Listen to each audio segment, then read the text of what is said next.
Yeah, not loving this news. Last week we got some pretty significant updates for Wayfinder. After spending the past 9 months in early access, the game is about to get a big shift in direction. If you recall, originally Wayfinder launched as a character action loot grinder and a bit of an MMO with a shared open world spaces in the vein of Destiny and progression systems almost identical to Warframe. Now, much of the core structure of the game is going to remain intact, so Wayfinder is still going to be a PvE action combat focused loot grinder, but everything that is MMO adjacent is being stripped from the game. The open world is no longer going to be shared, towns are no longer social hubs, and you won't see other players running around anywhere. In fact, the only way you'll see any other people is if you invite them to your game, because come May the 31st, with the Echoes update, Wayfinder is changing from an MMO to a single player game with optional co-op. They're removing the online requirements, which makes sense given it's no longer a shared world game, and the game is not going to be free to play anymore. Instead, it'll have a box price of $25. On the plus side though, they are removing every single planned microtransaction. Originally, Wayfinder was going to look a lot like Warframe with paid unlocks for characters, weapons, and various other means of progression. Now that is all gone. It is a one-time only purchase. There is more though. They've also touched about every major system in the game. Some of these changes include weapons are now randomized drops, armor now has stats and is no longer just cosmetic. They've removed a lot of the grind for unlocking new Wayfinders and eased the requirements for upgrading them. They've added 4 different difficulty settings and incorporated some more traditional RPG talents into character progression. There's also some new content coming in the form of a new Wayfinder, brand new hunts, and a new overland zone that they have said is 3 times the size of the last one. The result of all of this, they claim, is more refined gameplay, an overall better play experience, and vastly improved game performance. But this is also a rather drastic change from what the game initially was when it entered early access in August of last year. While this new content, additions, and improvements are all welcome, it has gone from what was a multiplayer MMO light shared world game, what they said it was when they first sold it and had it enter early access, to it now being an offline single player game with optional co-op, which are 2 very, very different things. They're very different, right? So why exactly has this happened? Well, for starters, we need to point out the clear fact that Wayfinder hasn't been doing very well. While there were a lot of things that I enjoyed about the game when it first entered early access, it also had a ton of issues that resulted in a very rough start. Combat, while I thought felt generally good, was also a bit shallow with only 4 abilities per class. Things did get repetitive somewhat quickly. Although this was alleviated by trying different weapons, I'm not sure how far much of the player base got to actually do that. The game also lacked much content variety. It launched with a single significant open world area, a second tiny hub of an open area, a 1-player town, and then most of the content was played through these instance dungeons that, although they had their layouts changed, felt very similar from one run to the next. Visual progression was quite limited because beyond weapons, there was actually no gear to collect that changed. You didn't get a new helmet with stats or shoulder pieces. All of the gear that your character wore was cosmetic, with stats coming from things like accessories. And the game also launched with plenty of microtransactions, a cash shop, and a season pass. Probably the biggest problem that I had when it first entered early access was it just was a technical mess. Both the server performance but also the game performance were pretty rough at release, and that clearly really dragged down the experience. For all of those reasons and more, when the game first entered early access, it was immediately met with mostly negative reviews. The player base peaked the weekend after release at just over 24,000 concurrent. 2 weeks later, it peaked at 6,000. 2 weeks after that, 2,000. In October, it dropped down to 1,000 and has been in steady decline ever since, with the current peak player count as of today sitting somewhere between 30 and 40 concurrent players. In the midst of all of that, about 6 months ago, Wayfinder's at the time publisher Digital Extremes announced that they were dropping the game. While it's easy to assume this was the direct result of the rough early access start, and that certainly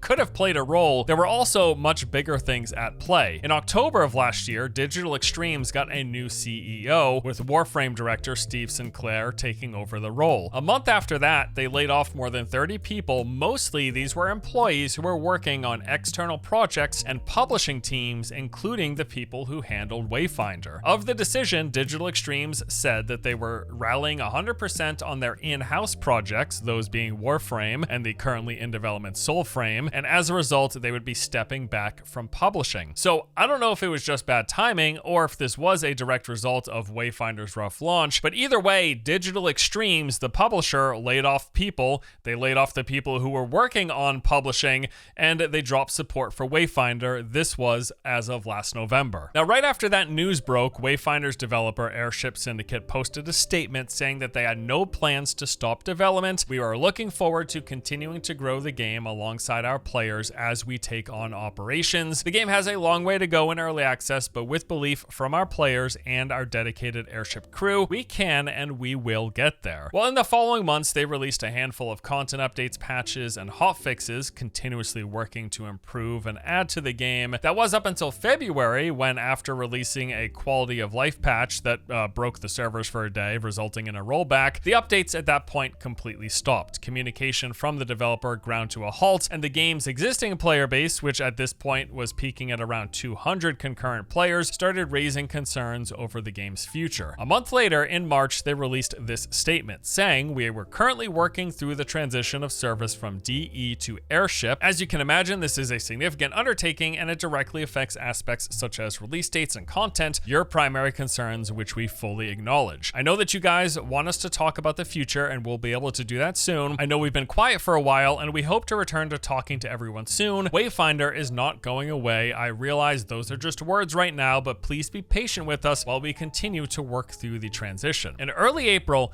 they posted an update that they had finally reached an agreement with Digital Extremes to begin the transfer of Wayfinder to Airship in earnest. They also noted major changes to the game were in the works by saying, "We have no plans for it to disappear like so many online-only games we've all played and loved. We think Wayfinder can be something special and be around to play forever." Which brings us to last week and the Wayfinder Echoes update, again effectively announcing that shift from what was an MMO shared world game to a single player game with co-op. And it really seems like the large motivating factor here pretty clearly, with the transfer from Digital Extremes to Airship and a declining player base, and the game still sitting at predominantly negative reviews on Steam, there wasn't a lot of perceived hope on the future. And it could certainly be a funding thing, and it really does sound like it was predominantly a funding thing where they just didn't have the money. They don't have the money to continue supporting it as that shared world game, as an MMO. And their choices apparently are either to just stop everything and shut down the game forever, in which case nobody is able to play it,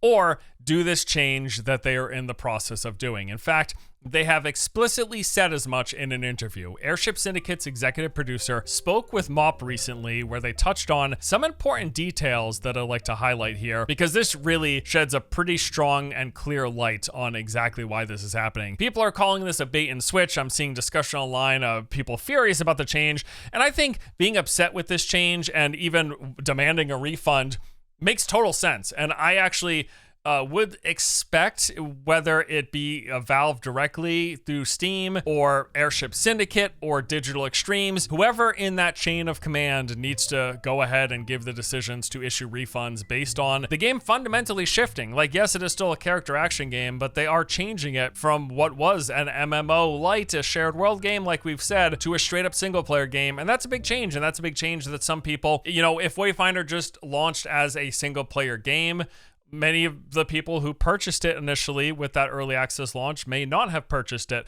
And while, yes, there's only 20 to 40 people concurrently playing actively today, I imagine there are a decent number of people, people like myself, who played it at launch, maybe stopped for various reasons because of the issues that they had, but still hoped to revisit the game once it entered 1.0 and once they finished their vision and they delivered on the game that they were discussing and planning on making. People might have come back for that, but now those people might not be interested because they have made such a big shift in what they are intending to do and what they are releasing with Wayfinder. All of that, I get it, right? I get it, and I'm even in that same position. Like, I don't know that I would have bought Wayfinder. I probably wouldn't have bought Wayfinder if I knew it was just going to end up being a single player game. But also, I think just the hard reality is the alternative was Wayfinder simply not existing. And that is literally, that's where we're at. But anyways, let's get into this interview, because this is where they really just lay everything out plain and clear for us. So when asked if the studio was truly happy with their change, shifting the game from an MMO to a single player game, their reply was, "We aren't hiding behind the fact that this is us doing what we can with a difficult situation. We've really had two options: shut down the game forever, like countless MMOs we've all sunk time and money into, or make this conversion with the Echoes update. It was also important to us that we delivered something to people who believed in us and our vision. Factors we can control and some we can't have obviously been a hurdle in that vision. When we took over the publishing rights, we were fully expecting to continue as we were. Those plans had to change once everything was finalized and transitioned over to us." So I am really curious with that statement, and I'm not trying to read too much in between the lines here,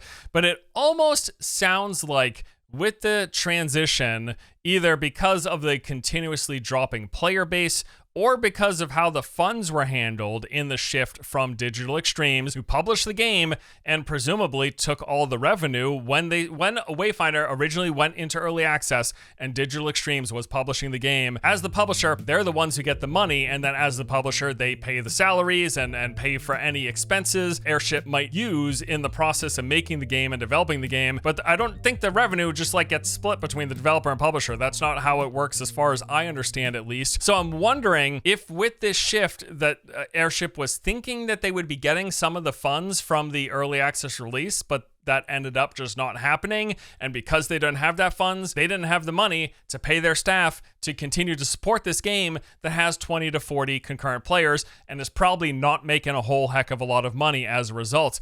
That's how that reads. Could be totally off base, but regardless, what he is clearly stating, and where there's no necessary reading between the lines, is that they had two options. With the current state, with the funding being whatever it is, with their current situation, with the player base, with the Steam reviews being mostly negative, they had two choices: shut the game down or change it into a single player game. And that is where they sit today. And that is why we're getting the single player version of Wayfinder. They went on to say, "We hope that people see that we're trying to make the best out of a bad situation, and while doing so, we made a pretty good game. I can't stress that enough. The game with this update is a better game without a doubt. Yes, there are no major towns to run around and see 30 plus people near you, but the moment-to-moment gameplay, the core loop, the new systems, all done in about 3 months, and all feeling superior to what is live today, is a testament to this incredible team and their passion." Now, they were then asked if they had any plans to continue development of the game. The response was, "To be blunt, we're making this change so that we can continue on as a studio and support Wayfinder if the audience is there. We love the world, we love the characters, and it was hard for us to just let go and shut the game down." So this is pretty clear here that they are going to deliver this iteration of the game. And if it spurs on a new player base, if people come back to check it out, or if new people jump in, and if that results in the studio making enough money to continue supporting Wayfinder, they would be happy to do so. However, if that doesn't happen, the alternative is that they are going to drop the game, have that single player version of it out there in the world so that the game didn't just vanish entirely. If people want to play it, they can. Otherwise, yes, they are intending to move on as a studio. Now, they were also asked what the studio's plan for making money off this game is in the future, because as we mentioned earlier, it's just going to be that one box price. They have removed all purchases. There are no microtransactions in the game. And his response was basically the same. If the demand is there, if people come back to check it out, they would be happy to continue to support it. But that's really just going to depend on whether or not there are more than 20 to 40 concurrent players when Wayfinder Echoes and the 1.0 official launch version of Wayfinder ends up happening. And then that was led with a follow-up that says, hey, if this isn't a financial success, what are Airship's long-term prospects? And they said that our goal is for Airship to be a multi-project studio again, like we were during the development of Darksiders Genesis and Ruined King. Pretty clear here what the course of events was. Wayfinder came out. While it did have things about it that I enjoyed and things about it that I think were generally good, it simply didn't do very well. It had a continuously dropping player base. Steam reviews weren't very good. They lost their publisher. whether that was a direct result of Wayfinder's poor launch and poor reception, which again, it's easy to say that that was just it, but realize that there were separate things also going on within Digital Extremes, like them getting a CEO, like them firing 30 people. Those layoffs are separate from Wayfinder. There was Wayfinder, developed by Airship Syndicate. They have their employees, and Digital Extremes, they were the publisher of Wayfinder. They fired 30 people from their studio, and that result and a bulk of that was for that external publishing, which part of that was Wayfinder, but they also had other things in the works as well. So Digital Extremes made the decision to get out of publishing. Who knows if it was just Wayfinder that spread that on, but regardless, Wayfinder ended up basically holding the bag of, oh no, we've got this game, it's not reviewed very well, its player base is dropping dramatically, and our publisher has now backed out. Can we get more funding to continue to support this game? Anyone want to support this game that has 20 to 40 concurrent players? Prospects of that probably weren't looking very good. And all of this really is just so incredibly unfortunate. Really, it's so disappointing to me.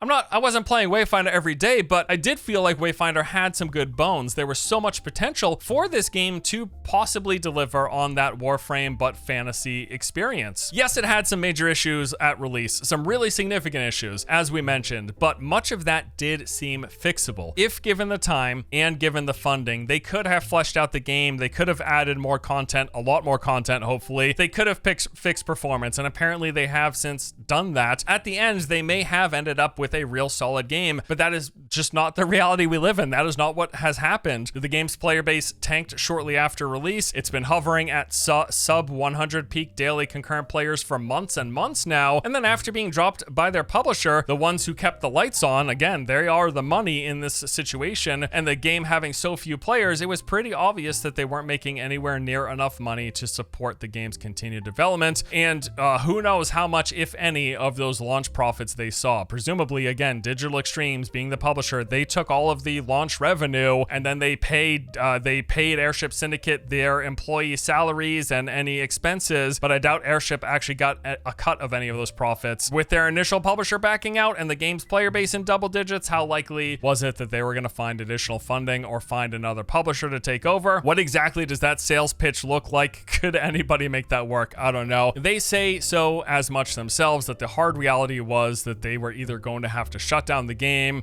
or change it into what we're getting today. So they've done the rework, it's now going to be playable offline, and the future is going to be one of two things. Either A, this breathes new life into the project, they find a new audience with this change in direction and they can continue supporting it as a single player / co-op game, or B, Wayfinder's popularity stays where it's at right now, which is not very popular, and they end support as it's making negative dollars. And if B is what happens, and I think that is certainly probable, at least a game still exists to play, even if it's not exactly the one that we initially signed up for. There are definitely bound to be people mad about this change. Like if you bought Wayfinder wanting an MMO light shared world game like they were saying it was going to be, I get it. Like even if you didn't love how the game was at early access release, the idea was that they would continue improving it because it's early access and that it would be better with 1.0 and you could jump in and check it out when it was all finished. But now that's not going to happen. And people are certainly going to want their money back and they should absolutely be able to get refunds. It's just such a big change from what the original pitch was. Like,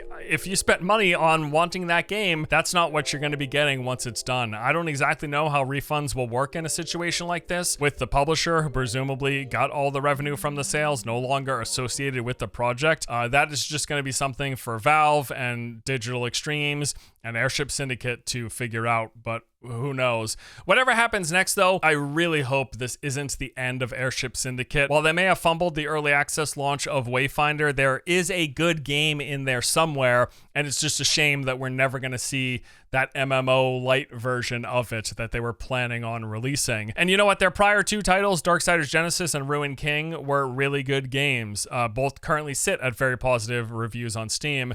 They've clearly got super talented artists and developers working at the studio. They're clearly capable of creating interesting worlds. Whatever you think about how Wayfinder has turned out, it would be a shame if we lost them as gamers and if the industry lost Airship Syndicate as a studio. That's going to do it for today's video, though. Thank you so much for watching. Let me know what you guys think below. It's a tough story. It really is. Ultimately, it's really just a shame because, yes, even though Wayfinder had its problems, I was looking forward to that 1.0 version. And for all those reasons that came together and everything that we've outlined here in this video, it's never going to happen. We will never see 1.0 MMO Wayfinder. We only got the early access release, and that it just wasn't quite it, was it? That's it for today. Thank you for watching. Hope you enjoyed. I'll see you guys next time.